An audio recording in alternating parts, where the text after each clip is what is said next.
we are so delighted to welcome back Dr. Shri. So please stay seated after the talk, as there will be a continuation of the panel from yesterday, from immigrants to influencers. Thank you, everyone. All right, who's having a good conference so far? Awesome. It's a delight to be with you all.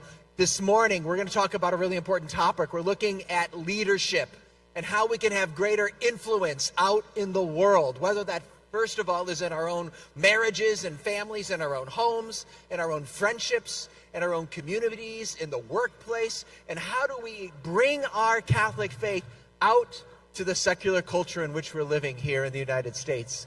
But that all begins on the inside. All true leadership from a Catholic perspective begins on the inside through our conforming ourselves ever more to the virtues of Jesus Christ. Being changed into Christ-likeness from one degree of glory to another. That's the goal of the Christian life. That's what we're going to talk about this morning. You ready to start? Who here loves Mary? Anyone love Mary? Would you join me on this Saturday with a Hail Mary as we begin this session? In the name of the Father, and of the Son, and of the Holy Spirit. Amen. Hail Mary, full of grace, the Lord is with thee. Blessed art thou among women, and blessed is the fruit of thy womb, Jesus.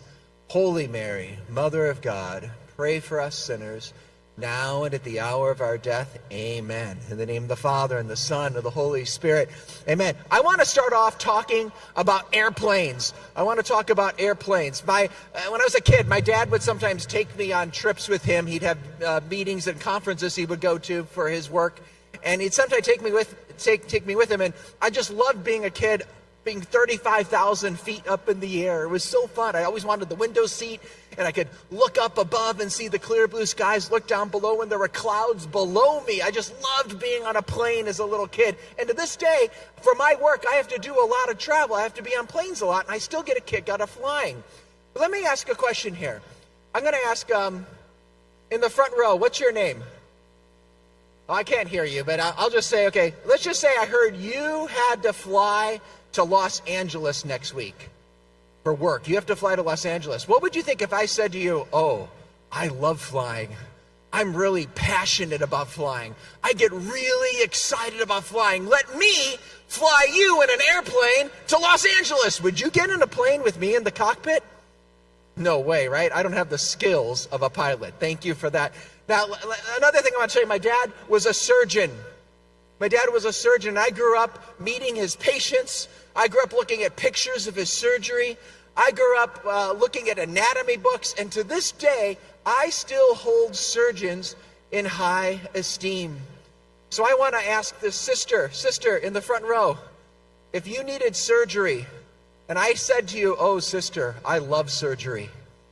I value surgery. Surgery is really important to me. Surgery. You come up here on this table and I'll perform the surgery. Would you get on the operating table with me as your surgeon?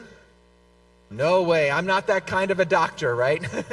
And I know this is common sense, right? You don't get in a plane with a guy that doesn't have the skills of a pilot. You don't get it on an operating table with a guy that doesn't have the skills of a surgeon. And yet, how many people in our culture today jump into friendships, business partnerships, they jump into dating relationships, and even marriages without ever asking the question of virtue?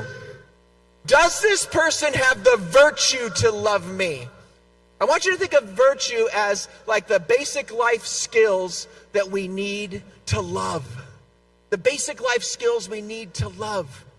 No matter how many good intentions, no matter how much desire, passion, feelings I might have, that's not enough to help me be a good dad. That's not enough to help me be a good husband, to be a good leader. I need virtue. Think of virtue as the basic life skills we need to love. Virtue gives us the freedom to love. The more I grow in virtue, the more I'm free to do virtuous things to bless the people in my life. When I grew up Catholic, I grew up here in the Chicago area, and I remember going to Catholic schools, and I heard about the virtues. But I had a very individualistic view of the virtues. I remember hearing about humility, piety, fear of the Lord, courage, all these great virtues, but I had an individualistic view, like they were for me.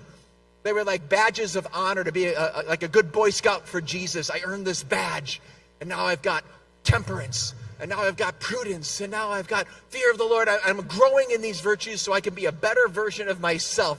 That was my mindset. But it was only later in life, in studying theology, and most of all living in marriage and family life, I came to see that virtue is not primarily about me. It's about blessing the people in my life. My wife needs me to be virtuous. In other words, the more I grow in virtues like courage, the more I grow in virtues like kindness, thoughtfulness, generosity, patience, the more I could do courageous, prudent, patient, generous, kind things to bless my wife. But when I struggle with selfishness, when I can be too preoccupied about myself and thinking too much about my needs, and I'm not as kind and thoughtful in thinking about her needs, that's not just an Edward Sri problem. Oh, I'm not growing in virtue. That's a Beth Sri problem. Because to the degree that I struggle with self-centeredness, I will do selfish things that hurt her.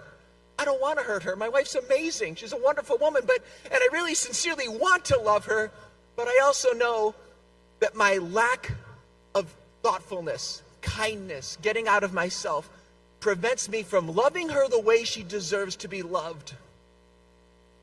Have you ever heard that patience is a virtue? Have you ever heard that idea? Patience is a virtue? We all know that. We want to be patient people. But on a Sunday morning, when we're running late, and my little girl can't find her shoes again, come on, we're going to be late. Where's your shoes? Any parent here ever do that?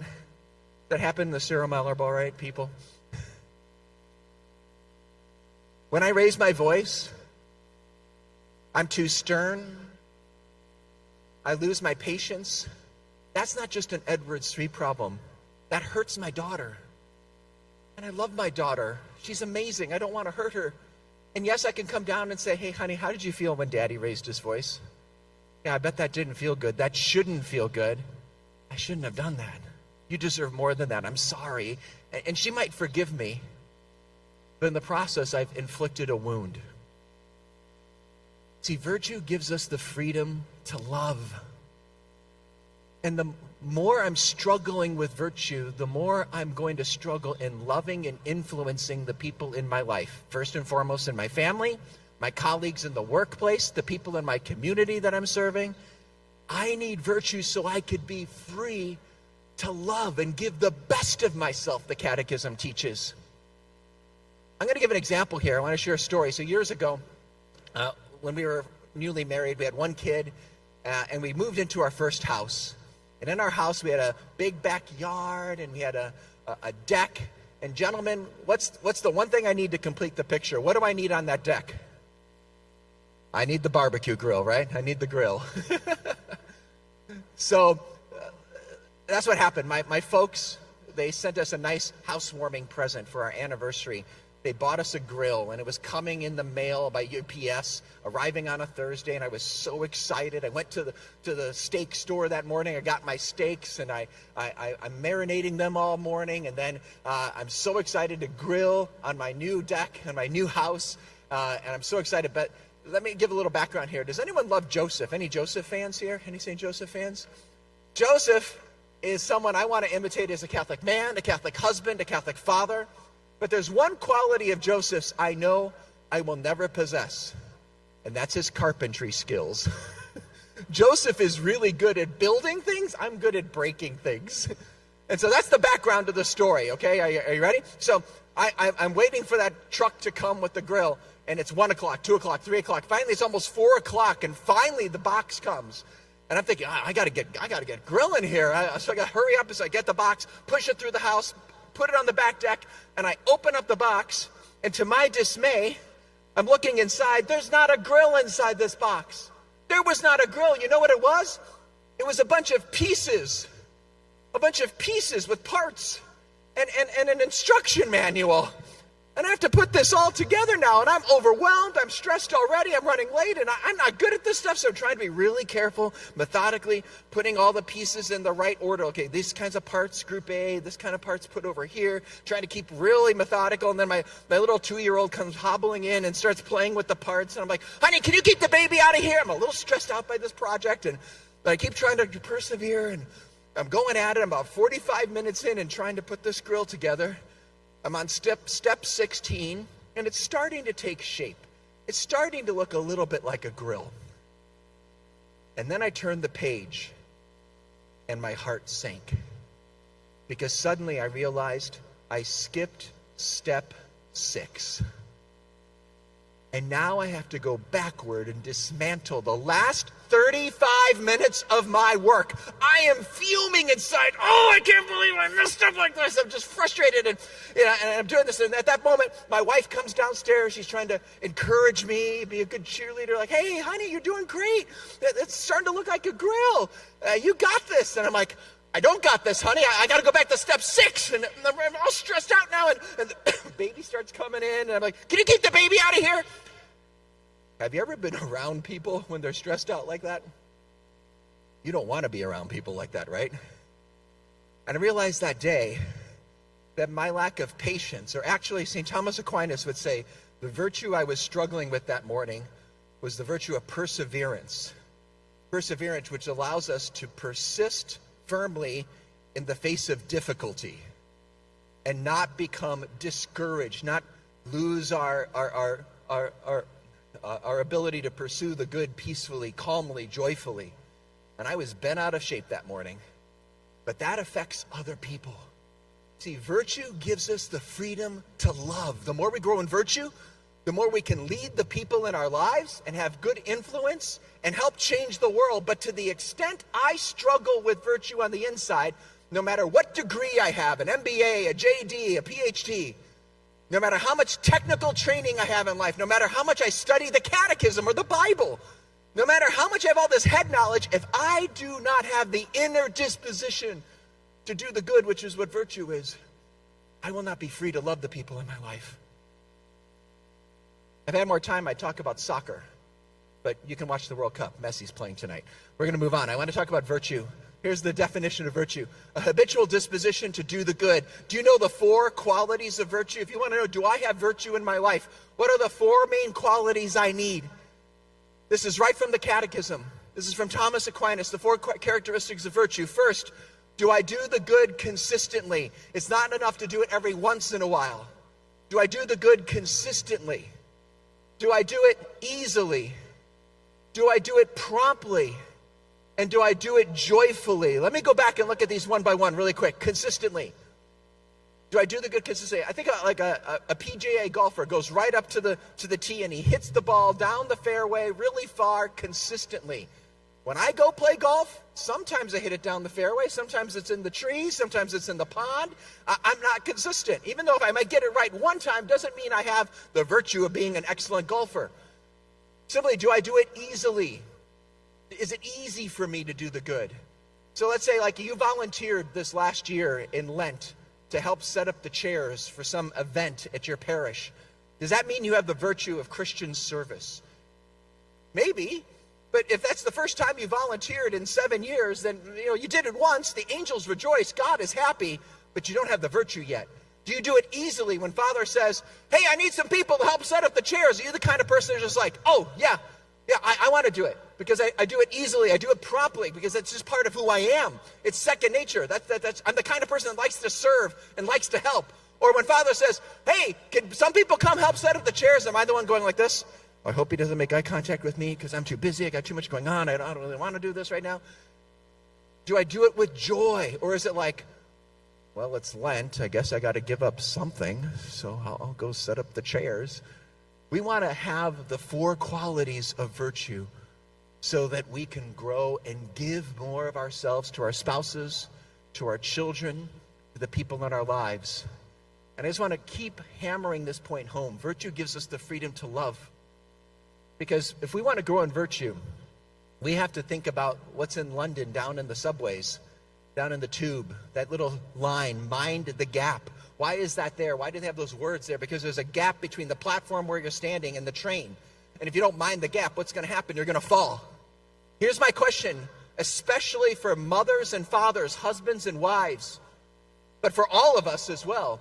Do you mind the gaps in your lives? Are you aware of the gaps you have in your relationship with your spouse?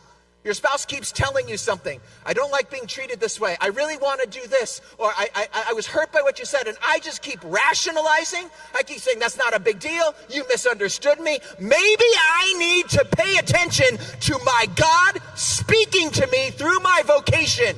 Am I aware that there may be a gap in my marriage? Am I aware of the gap that I may have with one of my kids?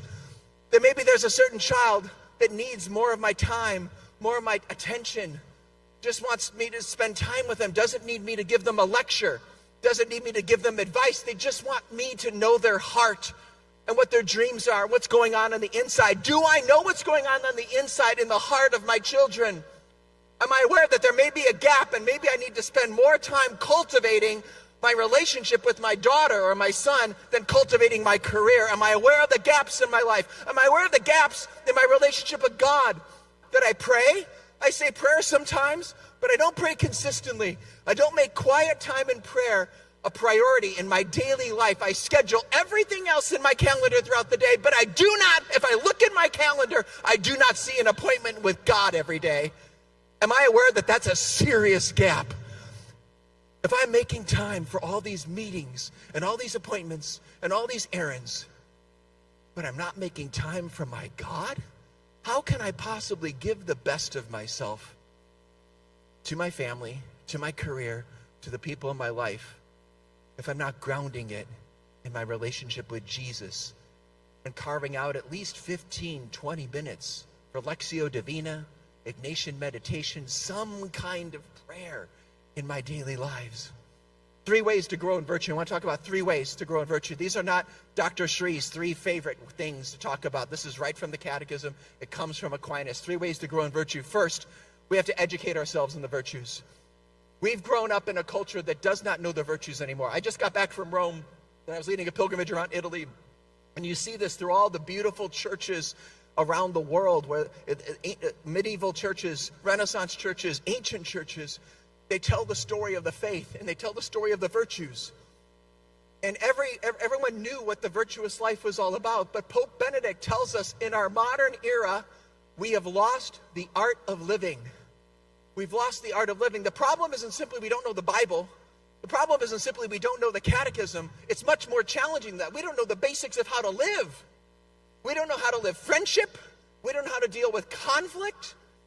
We don't know how to build marriages and strong families anymore. We train young people to go off to universities and get great degrees to build online platforms, rockets, skyscrapers, medical devices, but we don't train people in the most human. How to live friendship and family. I can't tell you how many young people, I'm blessed to work with thousands of young people all over the country and overseas. And they often tell me when I give a talk on dating or virtue or friendship, and they're like, why didn't anyone tell me this before?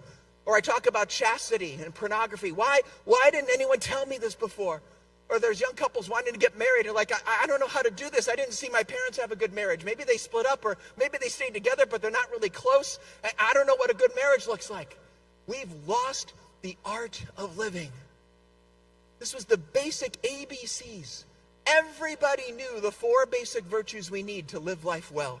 This was just in the culture. You saw it in the stained glass windows. You saw it in the statues. You heard it in the stories.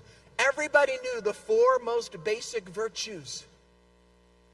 But today, we don't know those anymore. They've been stripped away from our secular culture. And if we're going to be men and women of influence in our modern age, we need to bring it back. Everybody knew those 4 basic virtues. I would argue that 98% of the people out in the world could not tell me those 4 basic cardinal virtues. And sadly, 90% of Catholics couldn't tell me those 4 basic cardinal virtues. Some of you are going, what are those 4 cardinal virtues? And that's okay. We've lived through a very difficult time. The key is, will I go and rediscover these? These go back to not just the early church, not just to Jesus. The ancient Jews understood that you needed 4 key virtues to live life well, to have a strong family, to be successful in life. 4 basic virtues. Every leader knew this, not just in the Jewish world, but in the ancient Greek world. People like Socrates and Plato and Aristotle, they all understood there were 4 basic virtues. It was always passed on from father to son, from grandfather to grandson, from uncle to nephew, from apprentice, from the master to the apprentice, the shepherd to his flock. It was just in the culture. What were those 4 basic virtues? Prudence is the first one. The vision to know the good that I'm pursuing, to begin with the end in mind. That's the goal I'm aiming for. How do I make decisions today that allow me to achieve the good I'm made for? But I need more than just prudence. I need 2 virtues to help me on that path. As I'm going down that path, I first of all need courage, fortitude, as I'm pursuing the good. When there's difficulties and struggles come up, do I lose my temper? Do I get easily sad and discouraged and tempted to give up? Do I lose my peace of mind and my joy? I need courage to help me do the difficult things to pursue the good.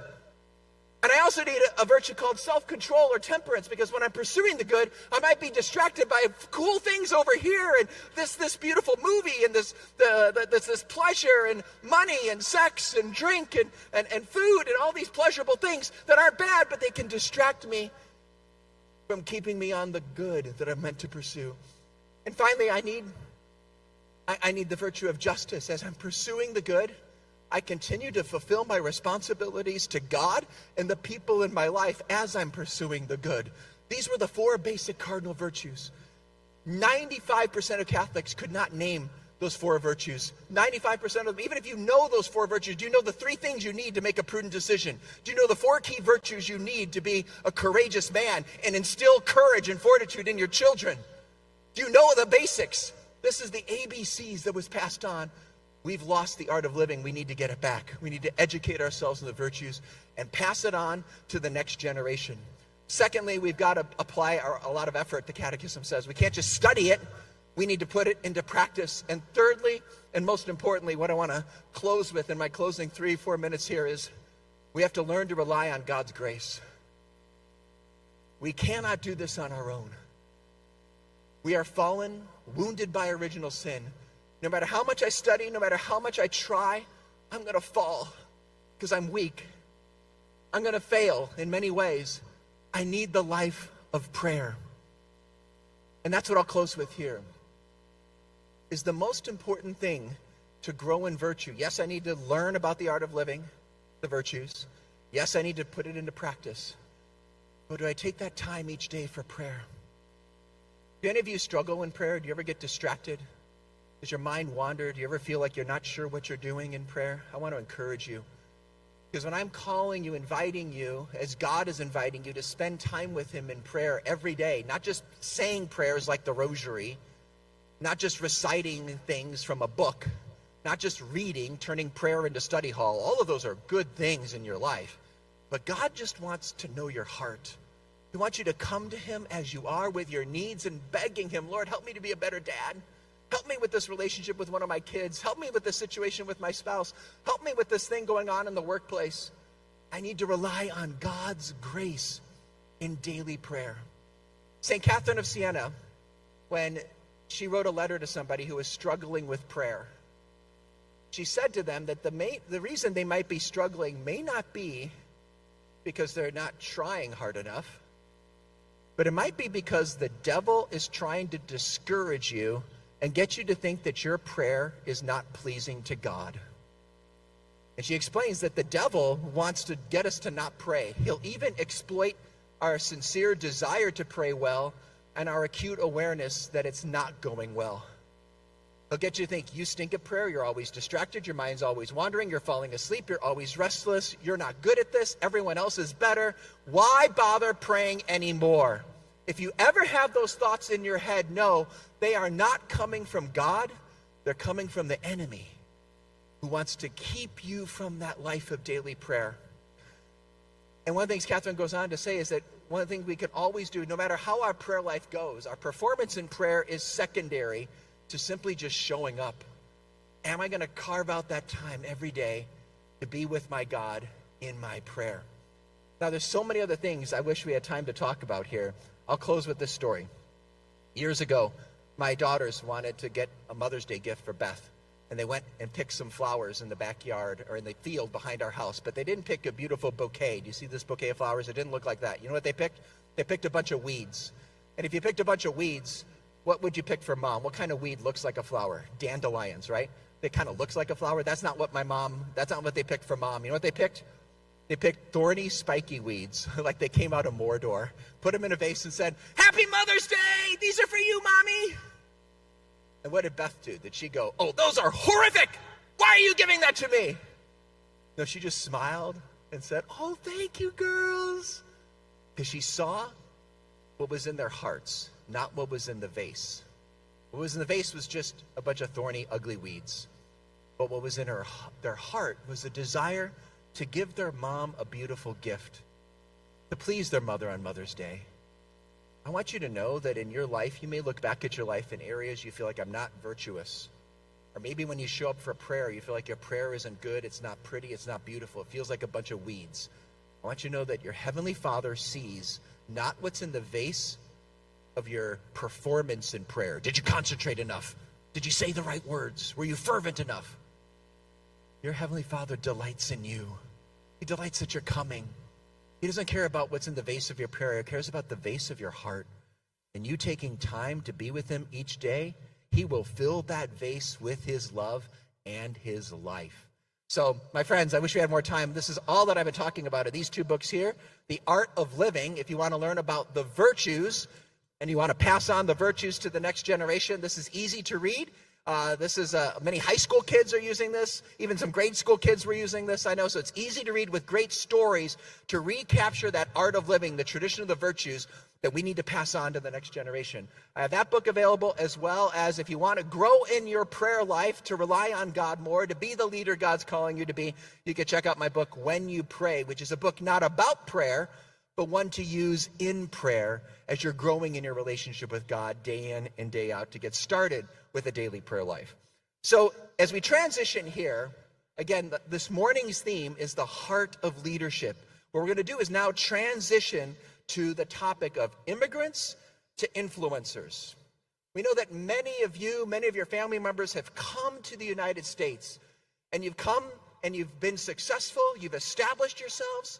Now, how can we use that influence to bring good to the world around us, to the culture, to our parishes, to our community, in a world that desperately needs the love and the light of Jesus Christ? That's what we're going to take a look at in our panel discussion here. I'm going to be with you, just so you know, till noon. And if anyone had any questions or wanted to find me or sign a book, my book table is right out there. I'll be there till noon today, and I'll be praying for you at this conference. God bless you all. We are pleased to begin the much-anticipated panel discussion on immigrants to influencers, moderated by Anish Simon. Anish Simon's story as a first-generation immigrant reflects the courage and sacrifice of so many who leave behind the familiar in pursuit of opportunity and purpose. Born to Simon Abraham, a planter, and Annie Simon, a university professor, Anish left India at the age of 21 for a master's degree and went on to complete executive programs at Harvard University and Haas. After 2 decades in the global energy sector, rising to senior leadership, he founded the Foresight Group to create opportunities through commercial real estate development, construction, and investment. A committed mentor and active member of the Syro-Malabar Catholic community, Anish embodies the impact immigrants can have when they bring faith, leadership, and service into the communities they are called to shape. Guided by the deeper question, where is God calling me to serve? He brings a spirit of discernment and purpose to today's conversation as our moderator. Please welcome Anish Simon to the stage.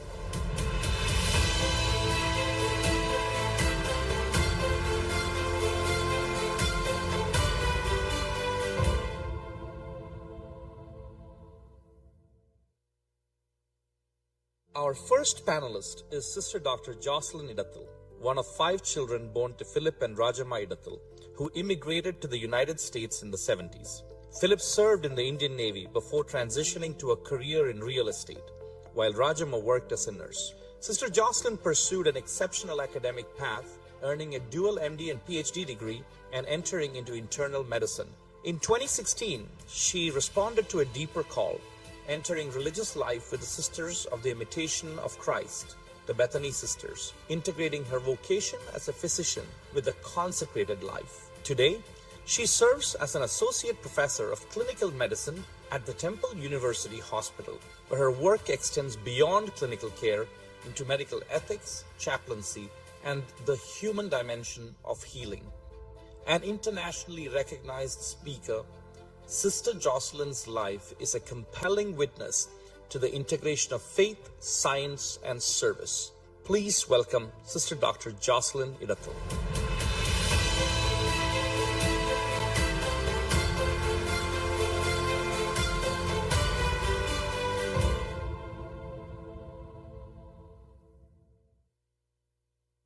Alex Thomas and Rose Lissy Alex immigrated to the U.S. in 1982, bringing with them their son, Robin Alex, and his younger sibling. Alex worked as a mechanic and later as a real estate broker, while Rose Lissy served as a nurse. They taught Robin that success is meant to lift others and that each generation has a responsibility to create greater opportunities for the next. That foundation shaped Robin's entrepreneurial journey. In 2018, Robin co-founded Go High Level, a technology platform that now helps more than 1 million businesses around the world. What began as a solution for small businesses has grown into one of the most influential software platforms in the marketing and business automation space. Robin is a husband, father of 2, and an entrepreneur dedicated to building businesses and creating opportunities for others. He joins us today to share his perspective on innovation, leadership, and how faith, purpose, and perseverance can shape our response to a rapidly changing world. Please join me in welcoming Robin Alex.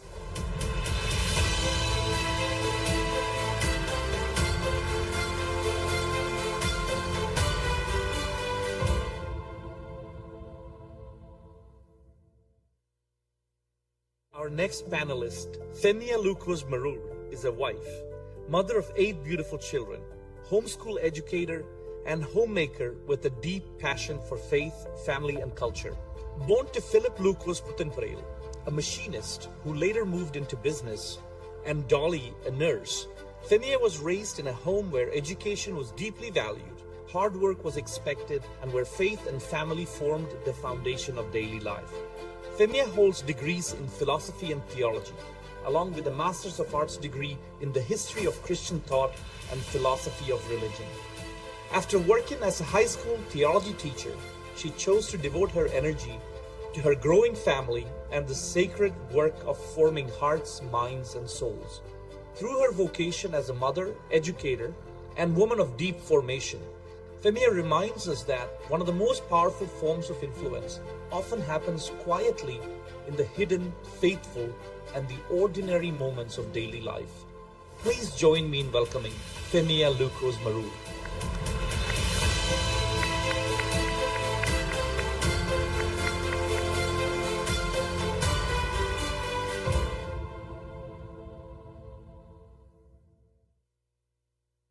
Our next panelist is Eben Kyriakos.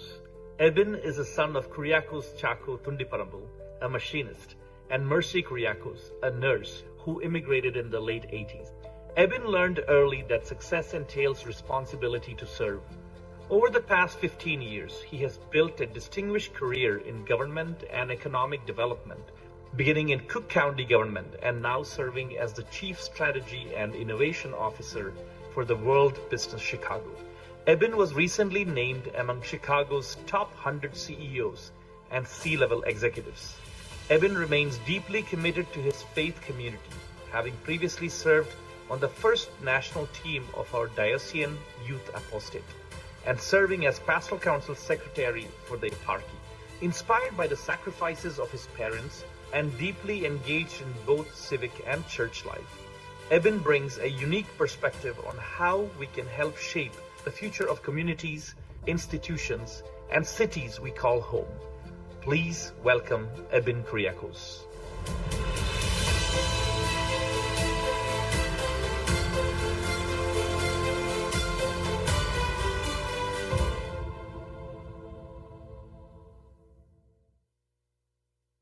Our next panelist, Emmeline Rose Thomas, a recent graduate of the University of Pennsylvania on the pre-med track, is a daughter of Jose Thomas, a high school mathematics teacher, and Merlin Mary Augustine, regulatory compliance officer for a major pharmaceutical company.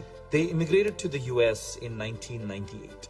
Her commitment to children's rights, deepened by her experience caring for her special needs brother Emmanuel, led her to represent children in alternative care on an international stage through the United Nations Day of General Discussion. Deeply rooted in her heritage and faith, Emmeline is actively involved in the Syro-Malabar Catholic community, Jesus Youth, and youth service initiatives. Warm, dependable, and gifted at bringing people together, she pours the same spirit into her passions and carries the vision of a world where people are intentional about uplifting those around them. Please welcome Emmeline Rose Thomas.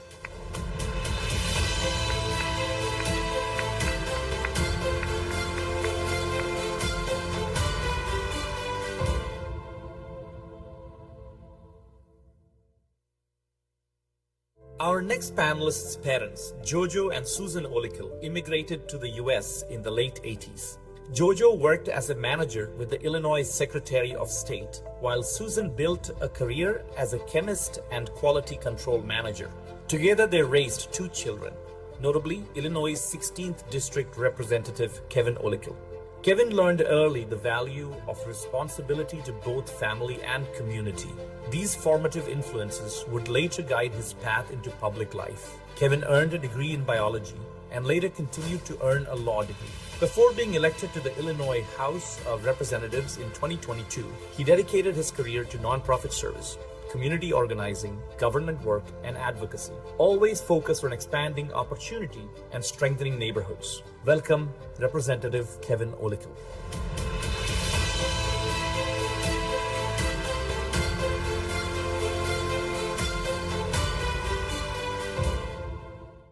Many thanks to Edward Sri that gave an incredible talk about virtues of leadership and what we need to pass to the next generation.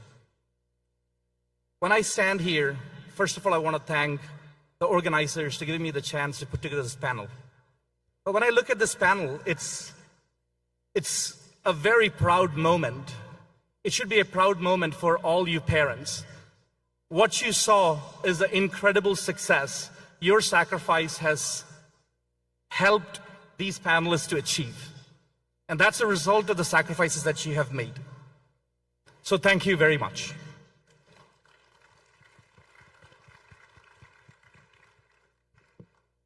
After beginning a day in worship celebrating the Holy Qurbana, it is a gift to gather here, together as a community, to reflect on where did we come from? Where are we today? Where are we going? And what should be our legacy?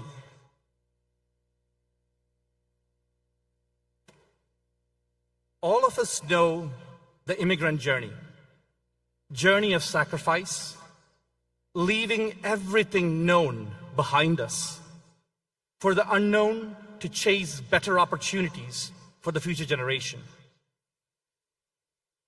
Our parents crossed oceans, uprooted them from the familiar, did 2 jobs, and over time, protected the faith, built our church, our churches, the parish halls, built this eparchy. Now, it is the responsibility of the next generation to build on it, to build a legacy on it. I am a first-generation immigrant. I remember immigrating to America 26 years ago at the age of 21 as a student. I had no family in Houston. My closest family I could relate to, my cousin, was in Philadelphia. It was a strange world for me. But St. Joseph's Church was a safe space for me. It gave me familiarity. It gave me nostalgia. When I hear Sarvadhivanam Kartave or Anna Pesaha, it makes me tear. I feel like I am praying with my parents back in India. That was what church did for me. I looked at uncles and aunties making sacrifices, trying to build church. Today, when I reflect and look at it, I am that uncle. I may look young, but I'm 46 and a chronic bachelor. So I am the new uncle and auntie, representing that generation to do the sacrifices that those who came in the 80s and 90s and the early 2000s did. But are we taking this responsibility seriously? Are we creating space for this generation to take on the responsibilities that you did? Yesterday, the panelists talk about intentional integration. This is a true moment that is going to define our future. Will we have the fate of the Melkite church like JC mentioned? Or will we continue to grow and thrive in the next 25 to 50 years? During dinner yesterday, we, the panelists, were reflecting on the reality of the Syro-Malabar Church and the community that we are part of. We often talk about our heritage and the need to protect it and mature it further. But what is that heritage? Is it the Chendamelams, the Muthukuda processions, or the dance competitions? No. Our heritage is our rich liturgy, family prayers, morning and evening, reading Bible at home, Sandhya Prarthanagal, having church as an extension of our social and community life. In Kerala, we spend our Friday, Saturday, and Sunday at churches. We participated in Yuvadipti, Madhudipti, Pidruvedi, Vincent de Paul. Church was our social circle. One of our panelists mentioned, going to Syro-Malabar Church feels like going to a country club. Yes, it is true. It is not just our spiritual element, it's also our community element. But they said one thing. When they went to the church as young, all these guys and gals and sisters, they felt that they are going to their parents' country club. Today, they're adults. They're in their 30s, 40s, and 50s. The question is, whose country club are we going to? Are we going to the Immigrants' country club, the first generation's country club? Or do we have our country club, to our tastes and our realities? This is key. Can I have my own space, or do I have to adjust into the space created by my parents? There's a famous book by Marshall Goodsmith. It's a leadership book. It talks about what got you here won't get you there. It is not saying that what got us here is wrong or it's bad.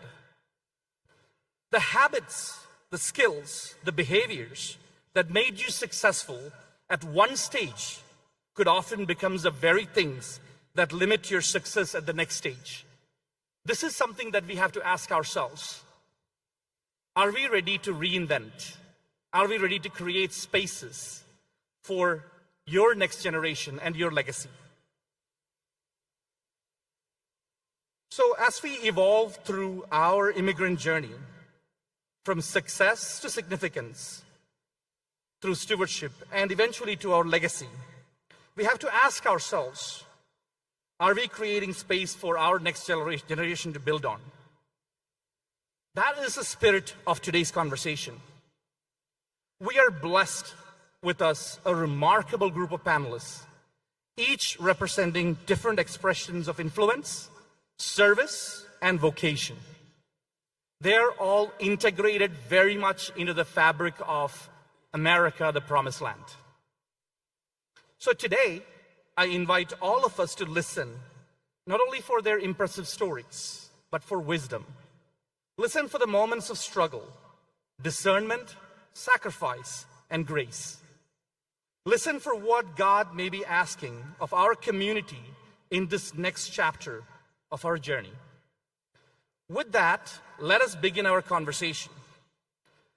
First, I would like to call Sister Jocelyn to reflect on, when you look back at your journey, what was one person, experience, or a moment that shaped who you have become? And how do they continue to guide your purpose? And if you can weave in how your mission takes the journey from success to significance and legacy building in the context of where you're planted. Thank you. Good morning. It is such an honor to be with such an impressive group of panelists. So I just want to thank everyone for organizing such a wonderful program. I was born and raised in Philadelphia, and my folks came in '75, and my uncle was a Catholic priest. He passed away when I was young. But when we were growing up, he was always around. So much so that I didn't even know that Achin meant priest. I thought it just meant uncle, because he was always just Achin. And he would come and travel, and he was our first parish priest in Philadelphia when we were growing up in the Syro-Malabar Catholic Church. So one of the things that I remember is that everyone knew his jokes. People still remember him today. When I was 16, he passed away. And I remember being at his funeral, and I remember seeing so many people coming to pay respects to him. And years later, people still come up to me and say, "Sister, I remember your uncle, Father Oke or Varghese Edithel." And he spread a lot of joy. He had a lot of jokes. But what he instilled in me was, when I saw him on the altar saying our Qurbana, I think it was instilling in me like the joy of being an Eastern Catholic. It was also his life of service. And I think I made a decision probably at his funeral that I wanted my life to mean something special. So, we can do so many things in our life, but I think that was the moment where I understood that the importance of one person, and particularly service in the church.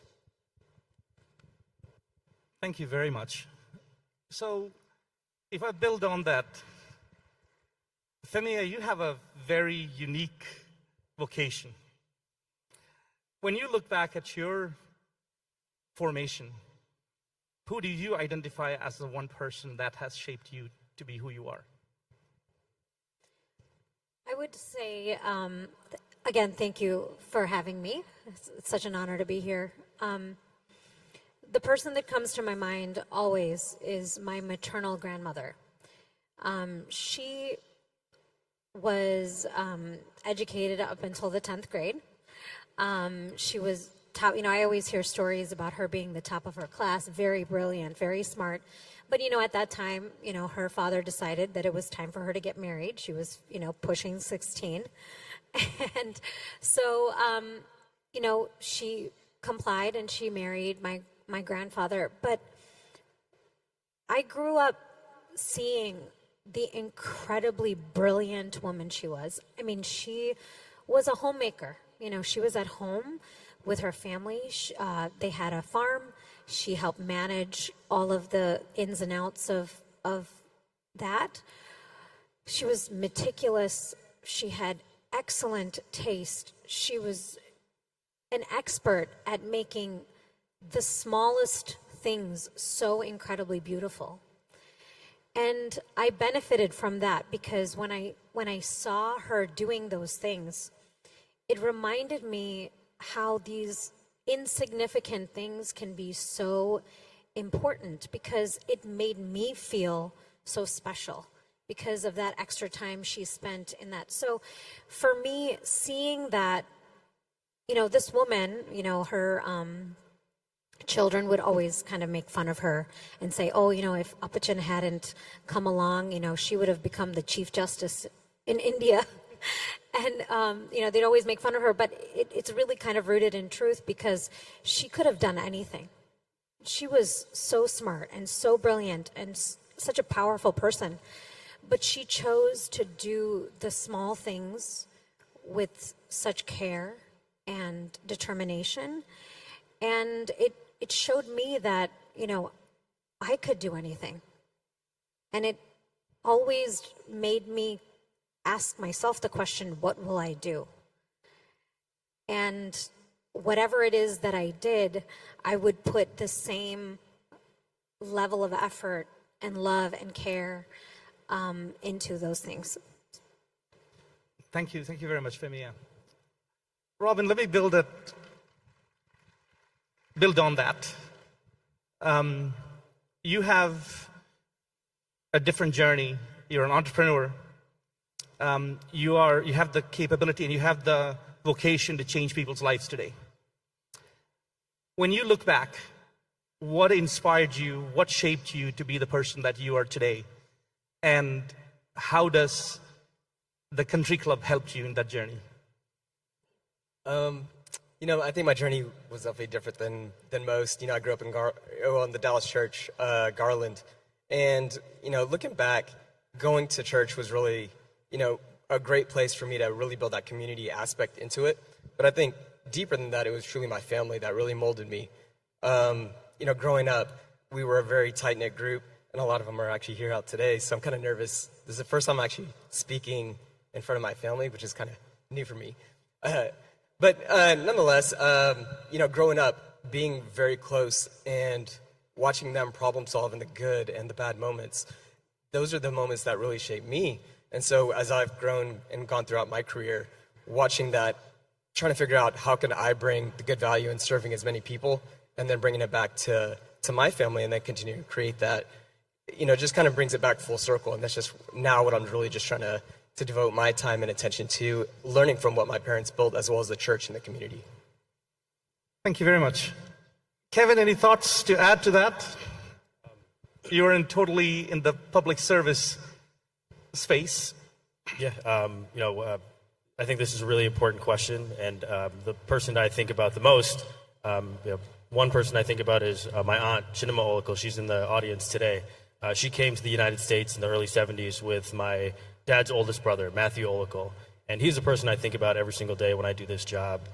He came to the United States in the early 70s when the community had just started, and he really believed in the importance of being civically engaged, but also helping build the institutions that our community needed. He was instrumental in helping bring the Syro-Malabar Church to Chicago. And I remember he gave me my first civics lesson when I was like 6 or 7 years old. I remember one of my older cousins came to his house and said, "Why do I need to vote in a local election? Like, who cares who's on the school board?" And he's like, how much money your local school board is spending of your tax dollars. It's really important that you vote in this local election. I still remember that moment. And so he planted that seed of civic engagement, and he really believed it was important to build relationships with elected officials, our public institutions, so that when people had challenges, they had problems, they knew who to turn to. I first ran for office, I was 26 years old. I didn't feel like I was entitled to anybody's support, but the community really rallied around me because they knew who my uncle was. They're like, I will never forget what Matthew did for me or your dad did for me, and that's why, and they were willing to support me because of him. So he passed away 16 years ago, but I still think about him every day in this job, and I think he would be shocked to see me actually in elected office now. But yeah, he's really the person that planted that seed. If you really reflect about it, when I look at you, when I look at all of you, right, our parents' involvement probably in the community was their work. And then they came back to the comfort of known, the Christian Syro-Malabar community or the Kerala community, whatever it is. But all of us are very different.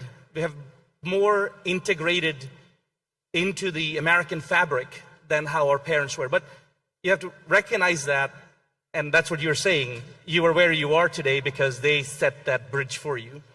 Building on that, then, what was your journey like, and what put you where you are today? Yeah, thank you for the question. First, thank you, Anish, for obviously preparing and putting this panel together. He's from Houston, so he didn't get an opportunity to say this, but welcome to the hometown of Pope Leo XIV. The Holy Father was born in September 1955 at Mercy Hospital, which is 0.3 miles away from this convention center. He went to graduate school at Chicago Theological Union, which is 5 miles from McCormick Place. He grew up in Dalton, Illinois, which was 15 miles from this place. So this is kind of like the Pope's neighborhood. And so welcome to the Pope's neighborhood. So will we say 25 years from now, this was the birthplace of the next president of America? In 25 years from now, we'll have another Pope from Chicago. That's my hope for the next 25 years. To answer your question, the first thing I thought about was Everything good in my life came from the Syro-Malabar Church or from the Syro-Malabar community.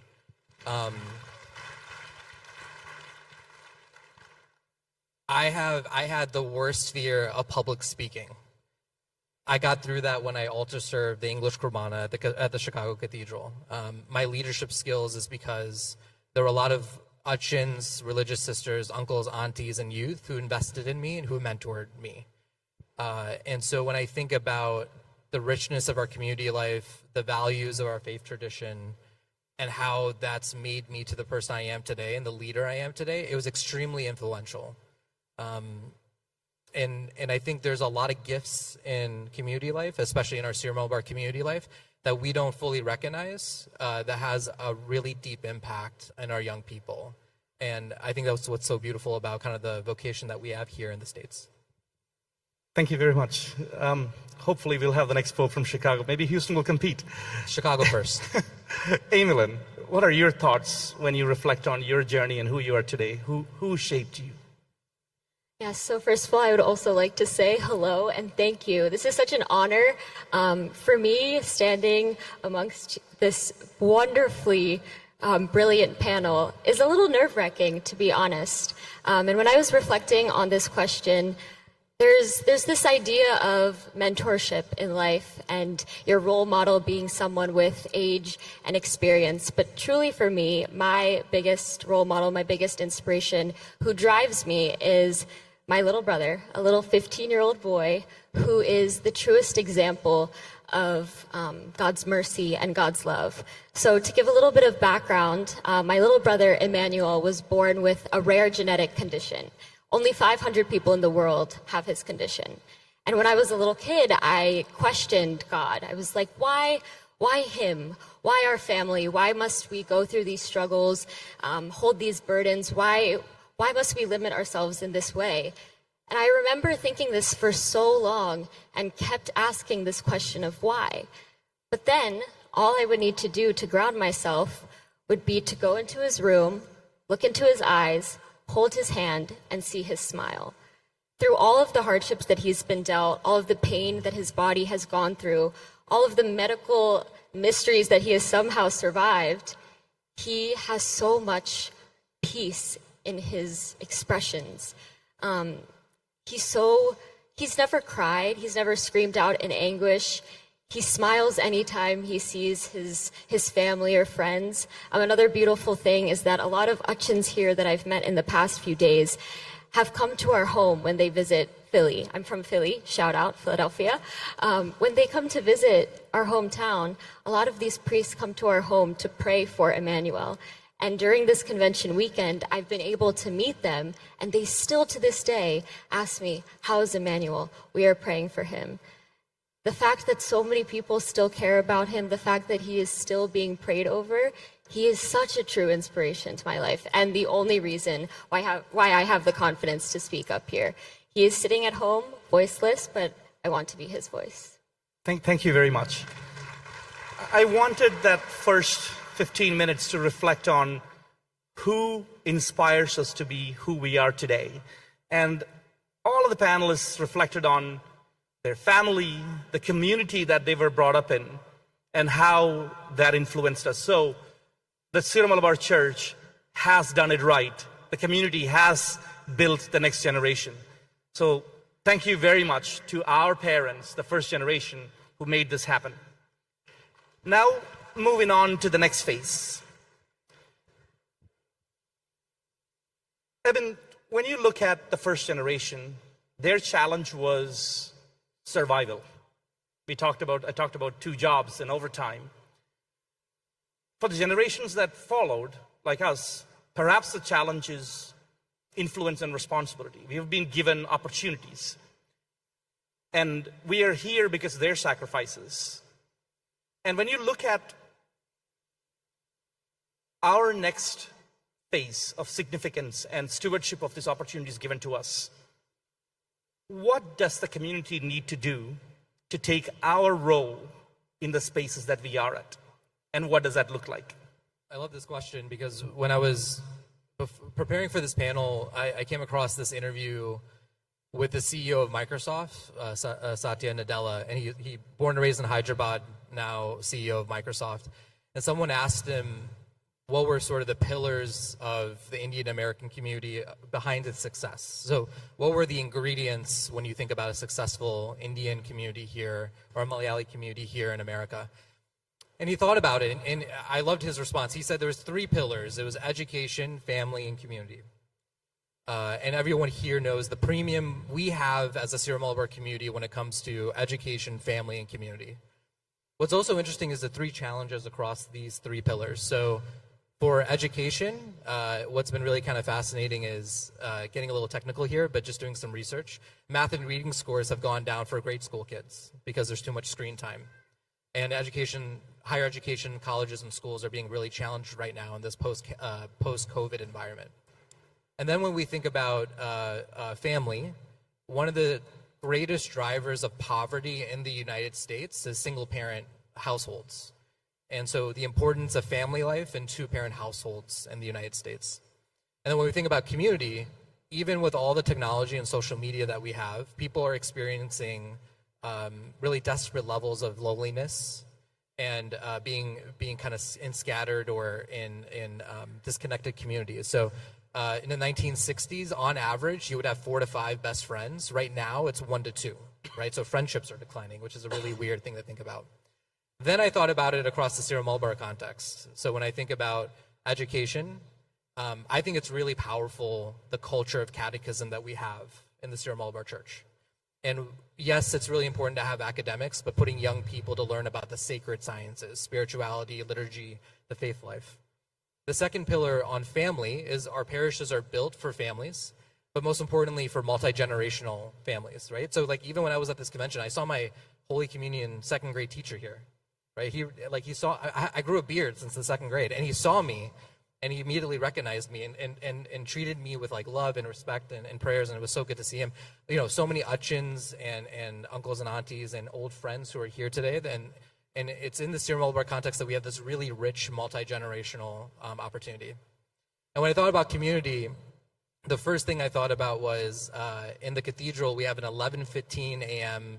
Holy Qurbana. It's for 6th grade or below. It's the cutest Qurbana you'll ever attend. And it's all 6th grade and below, kids who know the prayers by heart.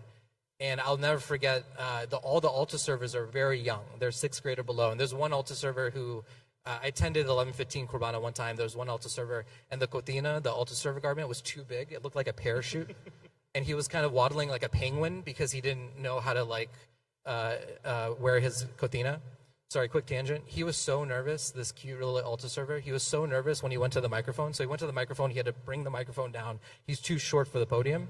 He was so nervous public speaking that in the prayer of the faithful, we usually say the Pope's name, the Major Archbishop's name, and the Bishop's name.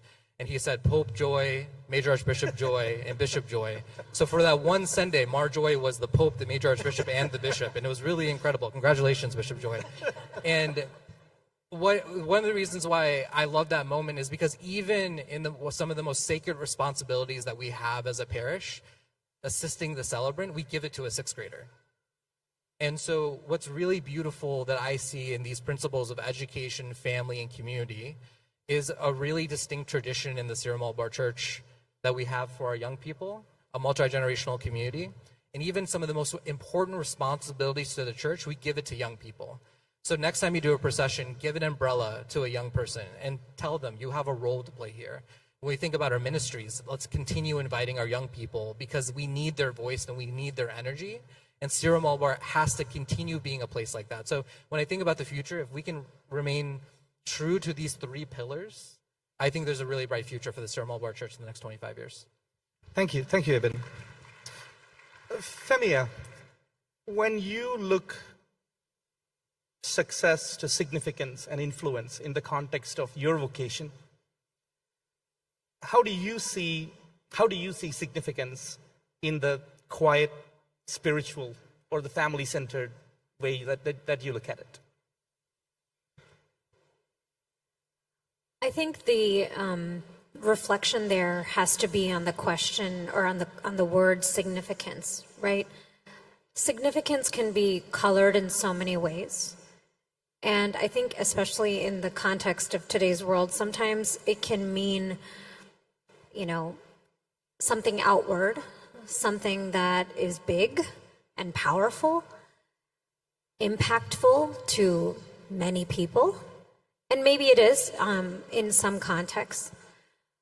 But especially after our keynote talking about virtue, the virtue that comes to my mind when I reflect on this idea is St. Thomas Aquinas talks about the virtue of magnanimity. And it's the virtue of reaching for something that is beyond, for great things, beyond yourself. And when I reflect on this idea, right, it is a very challenging thing to do for any person. So for me, significance is not about measuring myself to anything. It's about doing the thing that I have been tasked to do, stretching myself in magnanimity and giving it my best. And the significance that will offer, that will happen from then on, is it's not mine to judge. It's the job of the God that's given me that task. So I don't busy myself with that idea. I don't think too much about that, because I know that if I am true to my calling and what God has tasked me with, it may not be what I imagined myself doing as a 20-something-year-old, but to me that's insignificant. To me, it's about doing what I've been tasked to do, and I will do it, and God takes care of the rest. That's beautifully said, because when the panel was named Immigrants versus Influencers, we reflected on this and what does influencer really mean? That was a big question, right? And you gave it the most beautiful definition right now. Significance is not measured in certain ways. It's about your calling and answering it. If I build on that and bring it home, Kevin, are we as a community, as we grow into the second, third generation, are we limited to our influence and shaping in the four walls that we have today? Or should we step into the community beyond Syro-Malabar? And you're doing that. I'm just trying to understand how you pull on where you come from, and how are you influencing and shaping and contributing to the greater America, the virtues, the heritage that we have? And how do you see we needing to do that more going forward? That's a very important question for our community as we move forward. We've obviously, if you look at this, the panelists here, we have had such great success in business, in education, in healthcare, and this country gives you a lot of opportunity to succeed in that regard, but it also gives you an opportunity to have a say. This is a democratic country, and you're not truly immersing yourself in what America has to offer if you're not taking advantage of that ability. And so I think for us as a community, we've seen success in so many spaces, but are we really entering those rooms where people are making decisions about how these spaces are affected? When I think about healthcare, I want to see nurses from our community in those rooms talking about, their experience shaping policy. And the reality is, if you walk into these rooms where people are making these decisions, they don't necessarily look like the community that they're trying to affect change for. And the room is not built based on who's the most experienced or who's the most qualified. It's people who've decided that it's important to engage and show up and be there. And so I think our community has to recognize that we belong here, this is our home, and we deserve to have a say. And that's what I try to do in my capacity as a representative, is to bring those voices with me in those rooms when I have conversations about healthcare, or when I think about policy around small businesses. Are we doing enough to ensure that our immigrant-owned small businesses are going to be able to benefit from this? And so I think that's naturally the next step that we have to take. I'm always an advocate for young people pursuing careers in public service. I think for many of us, we were pursuing very stereotypical, safe things like engineering, medicine, whatever those things are, because that we wanted to find stability. But I think, for now we have an opportunity to enter different spaces like public service and different types of careers. And so I think that's how we move from this success to significance, where we're not only doing what we can to protect and support our own community, but to affect change beyond our community as well. So adding on to that, you have, in your career, in your role, you're seeing different communities shaping America, right? Active shaping. How do you reflect on that and see how our community is shaping? Are we really doing a good job on that, or are we silent and away from it? And what is your calling to the community on how to take our rightful space in this? I think we're making strides. I'm the first Indian American elected to the Illinois House of Representatives, but we're seeing more and more young people, that pipeline growing of people who want to engage in public service. I'm seeing more and more of our leaders in different spaces like business, small business, healthcare, entering into these rooms and speaking up about their experience and what they think is important. And so I think it just naturally takes time. I think about one community that has done a really good job of that is the Jewish American community. They came here as immigrants and refugees, and they built organizations that helped support themselves. But now, 40, 50 years later, those same organizations are supporting broader immigrant and refugee communities that aren't necessarily Jewish. But they built those institutions around those principles, knowing that this is not just going to benefit their community, but communities far beyond themselves. Eben, if I build on this, right, from a policy side, you're very involved. You see different communities shaping policy and getting into Chicago politics and all that stuff. Is our community doing what it should do? If so, where can we improve? Not just Chicago, I'm thinking about the broader America. Yeah, I love this question. It's yes and no. Especially when you look at the global Syro-Malabar Church, and the major archbishop and some of the archbishops talked about, right now we're celebrating a year of community empowerment, and that's really in a Kerala context. So when I think about this from a Syro-Malabar context, I think one is exactly what Kevin said from an Illinois state representative perspective. Like, we have a voice, and the voice needs to be heard. But for us to have the voice that we want in American public life, there needs to be clarity and purpose. So we have to make sure that we understand with clarity what we want to say with our voice, and it has to be rooted in a purpose that's rooted in our identity as Syro-Malabar Catholics, St. Thomas Christians, Eastern Catholics. And so when I think about the opportunity for this eparchy and the Syro-Malabar Church in America, I think for us, how we can contribute is to be the best neighbor we can be in the communities that we belong to. For example, the Chicago Cathedral Pali is located in Bellwood, Illinois.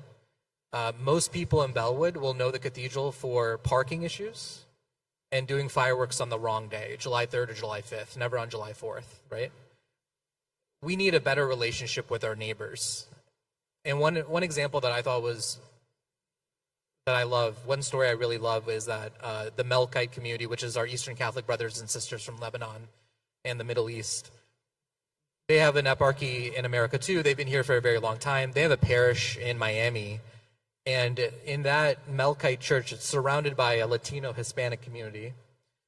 And so the Hispanic Catholics saw the church and they're like, it's a Catholic church, I'm just going to go inside. like we're just going to go to church.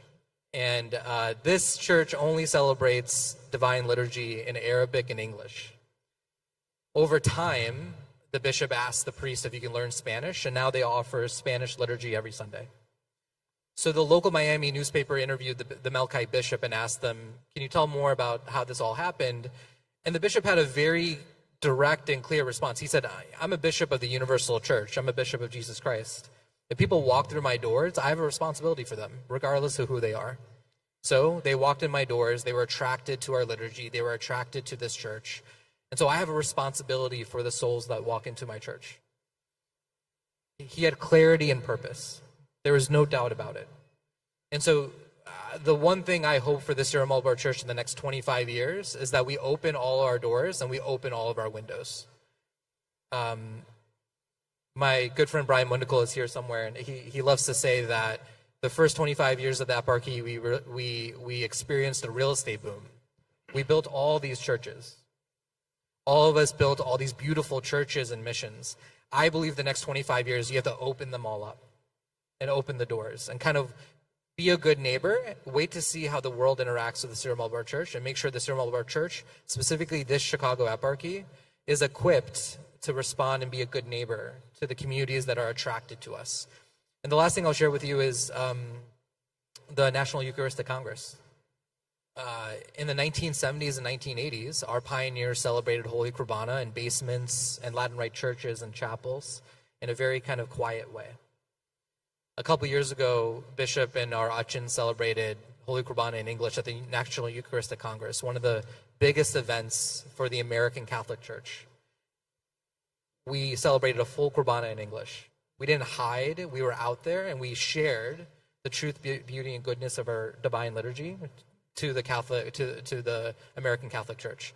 And then what was really incredible was all the participants who shared on social media, on Facebook, who said, I never knew this church existed. That Holy Qurbana was so beautiful. And they saw a totally different face of the Catholic Church simply because of our witness. We didn't do anything extraordinary. We just celebrated Holy Qurbana. So to answer this question about what we need to do for the here and be integrated in the community, share our voice with clarity and purpose. Don't hide the beauty of what we have, and let God take care of the rest. You know, God has a plan for the Syro-Malabar Church. That's beautifully said. Because when you go back and reflect on the Syro-Malabar Church in Kerala, it had a clarity and purpose. It was giving focus to education, healthcare.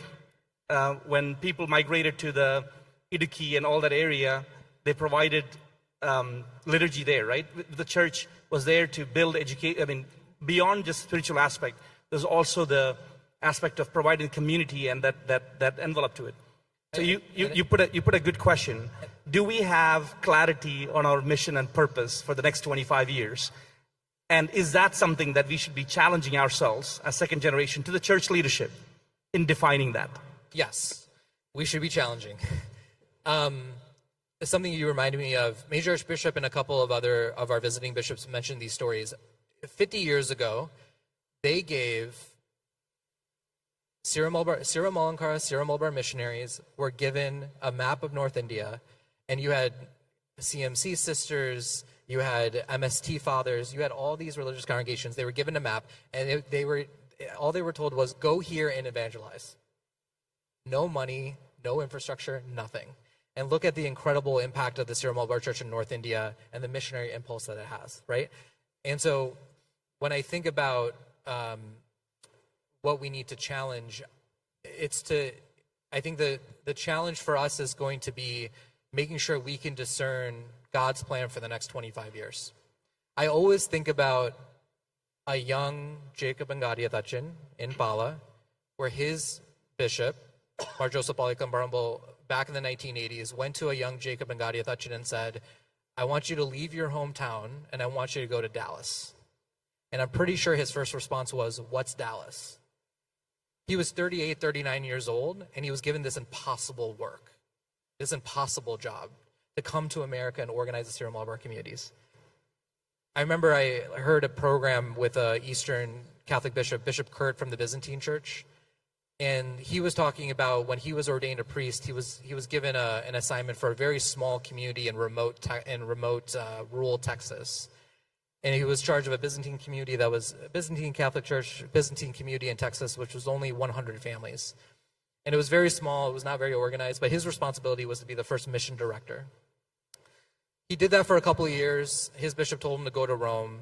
He went to Rome and studied, and then when he came back, he visited his old parish. And it was like maybe 8 to 10 years later after he was a mission director. And when he came, there was a full CCD program, and there was chaos, and there was the community was full of life. It developed. They built a church. And so he told the successor pastor, the current Achin in that Byzantine Catholic community, wow, look at this incredible community. It's really grown. And the Achin immediately responded to Bishop Kurt saying, this is because of the fruits of your obedience. We had generations of Achins, bishops, and priests who invested in the Syro-Malabar Church in the 1980s and 1990s. Look where we are today. There was a big debate about having English Qurbana. Cardinal Kuvagat just celebrated English Qurbana this morning. And we have several American-born priests who are now in the ministry of this church. So my thing is, God has a plan. We have to continue discerning it. But I also think our generation has to challenge our peers if they have another plan that's outside of God's plan for the Syro-Malabar Church. Yeah, I'll leave this session with one thought. Probably Joy Pidava, you can take a reflection on this. I think the past 25 years was, as you said, we built assets. We built churches to serve the immigrant community. And that was our mission and purpose. For the next 25 years, the immigrant community has evolved generationally. What is the mission and purpose with clarity towards that second, third generation? But I would like to pull in Sister Jocelyn here. You're coming from the other Syrian denomination. How have you seen your church evolving in this journey? Or are they also in the same juncture? The Syro-Malabar and the Syro-Malabar sister churches are both Eastern Rite Catholic, Eastern Catholic tradition, and we have journeyed the same. In many of the cities across this country, Syro-Malabar, Syro-Malabar together had Catholic associations and congresses and, kind of struggling with the same idea of like liturgical identity and struggling with raising children and working two jobs, the survival mindset. So definitely the same issues that you're bringing up right now. I'm like texting everyone that I know, hey, look, this is great stuff. Our convention's in 2 weeks. Everybody's invited. It's in Connecticut. And it's the same concepts about what is the next step, right? So we spent so many years building churches, real estate boom, right? What's the next step? How are we serving? What are the needs of our community, right? Even Jesus said, hey, I was sent first, right, to serve my community and then to the world, right? So a lot of the reflections that we had in some of our discernment in the last 10, 15 years as the Syro-Malabar Catholic Church is that we're supposed to, just like in Acts, you're supposed to be sent out, right? So what does that sent out process look like, right? Because once you get stuck in maintenance mode, you can't grow, right? So I'm going to applaud the Syro-Malabar Church as a Malankara sister of yours, that when I saw the Mass online that you guys did, the Qurbana at the Eucharistic Congress in Indianapolis, I cried. Finally, we're on the main stage. And I think that as a minority woman, as a minority in general, there's a lot of that conversation of like, do I see people like me visible, right? Whether that's leadership, in the medical field, any field that you're in, people like me are coming up, right? And they're picking up lots of jobs. So I think the conversation for us in our church, and as well as your church and our churches together, is what is the next step? What is the need? There's an internal need. So I'm going to put out a couple of things that, even our Bishop Earl had mentioned, and we've been hearing it from all of our bishops. What are some of the challenges that we're facing right now, right? Are we identifying them? Are we naming them? So sometimes we're a little bit conflict averse as a Malayali tradition. So to be able to name those issues, are we addressing the internal issues we have in our community? Are we understanding the needs of our older pioneer generation for retirement and nursing homes and home hospice? All of those things we can do it now, right? And then also to go out, right? So what we're doing right now is outsourcing our wonderful success, right? So financial success, like family success, all the success we're going in the outside world. All of those skill sets, my dream would be that both of our sister churches would be able to use our skill sets both in church leadership, right? So I was taking a global strategy class, and my reflection for the last couple of weeks was, wait, why don't we do that in the church, right? So I think there's a lot of things that we can continue to serve externally by using both that combination of like Indian and American traditions, Syro-Malabar and larger Catholic traditions that we can serve, because that's how we were formed, right? So raised in a community, we have a lot of values and we can give to the world, but we also have to give back to our community. Robin, if I build on that, if I take away the spiritual discussion, we come back to the country club, right? The country club helped you become who you are today. When you look at your future generation and the continuation of this immigrant journey, how do you see influence and significance, and how do you see contributing to the community? From a community perspective, I think that allowed me to build my moral compass and really trying to figure out what is right and wrong, mostly with the Indian heritage, the Malayali heritage that we all come from. As we're trying to move out, let me take a step back. So when my parents came to America, along with everyone else's first generation, there was really this push to assimilate as fast as you can with American culture. Now going back to church, that was the last point of being able to hold on to your heritage, your culture, and everything there. And so growing up, that was my ability to understand what it means to be Malayali, what it means to be Syro-Malabar, what it means to be Catholic in that special way.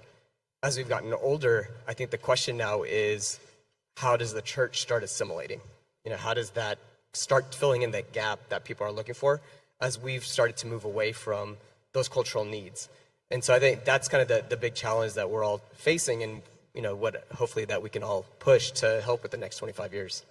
Can you expand on that challenge, that chasm? What is that we are not able to overcome?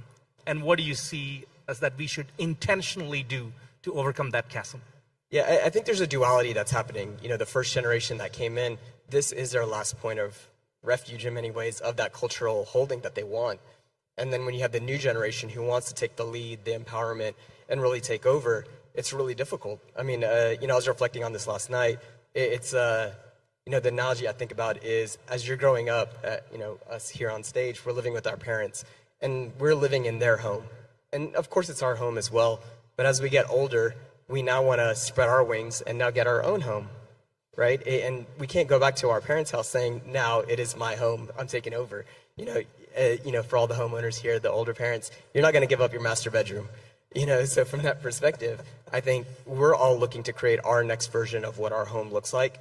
And so when we come back to church to continue building onto the community, we want to turn it into how the world is reacting today, what our needs are.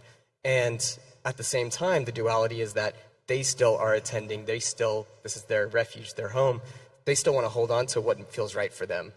And so figuring out how to find that balance, I think, is the biggest challenge. Femia, do you think that we can have two homes in the same compound? Can we, our parents' refuge is the current church, but as Robin said, sometimes that refuge is not exactly what you want. You have your own house. Can we coexist? Or how do we make the space to coexist and feel? I don't know if the question should be, can we? It has to be how. How do we do it? It needs to be the case. I have children. I have 8 of them, right? And I have a vested interest in this question and this actually happening. My husband and I, we make that commitment to come to our church. And we tell our children all the time, this is our church. This is your church. We intentionally invest time, effort, and energy. I was even sharing with Joy Lichen the other day, just physically being at church. We try to be there as often and as much as possible because I want this to be seared into their memory. I want them to have an emotional attachment to their church. And unless they feel that attachment, I fear that they will not return.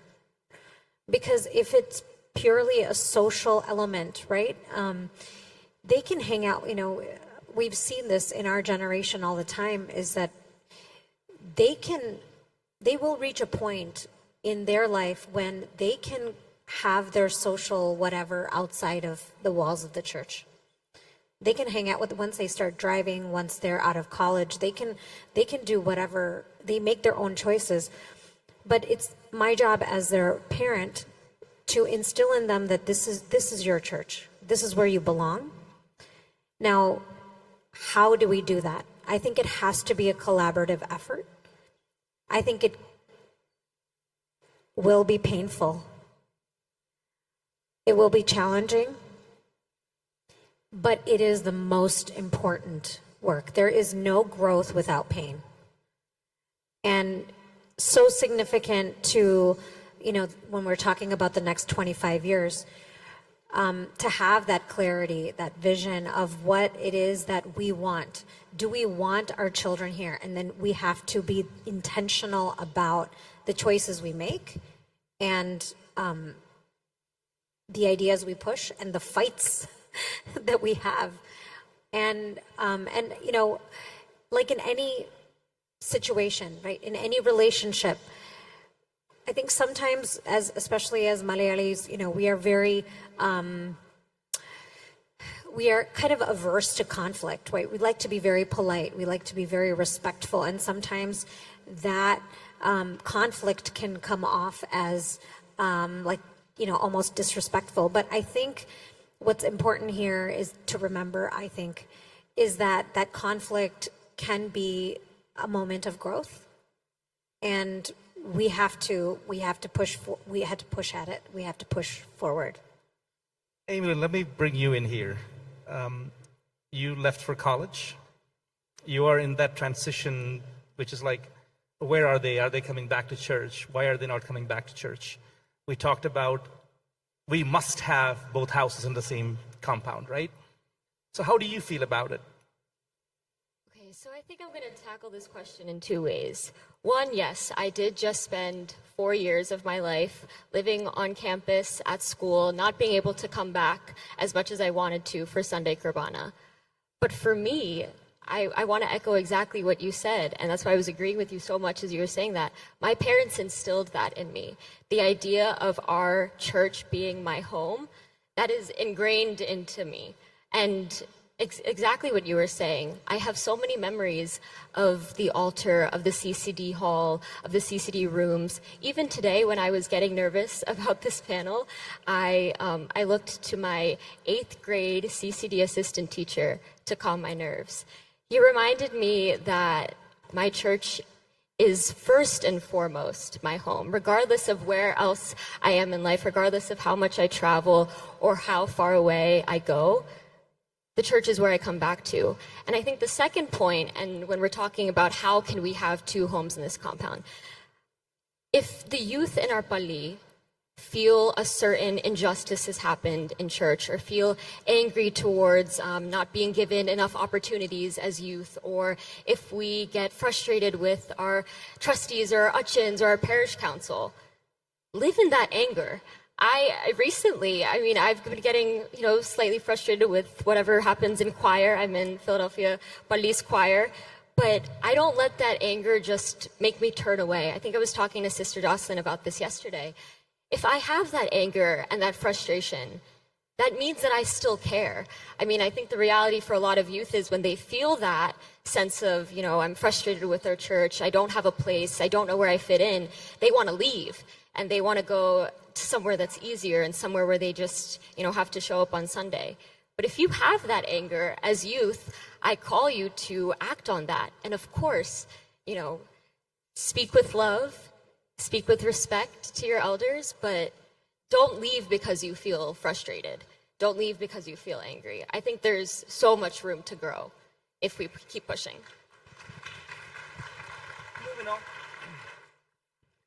Moving on to the next segment. We talked about this a lot. We are here today because of sacrifices our parents did, the first generation did. Our faith values and opportunities that we have as a result of their sacrifices.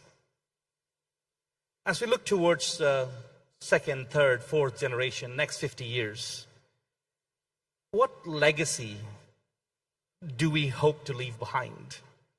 And Kevin, if I may call you on that, what should be our contribution to the country we call home, America? No, that's a very important question and something I think about regularly, how to do this. So, we have made this our home. This is the place that we've built our businesses. This is the place that we've built our homes. This is where we're going to live. This is where we're going to die. And when this place is your home, you have a responsibility to take care of it. And so that means, fighting and advocating for change, for issues that are important to you.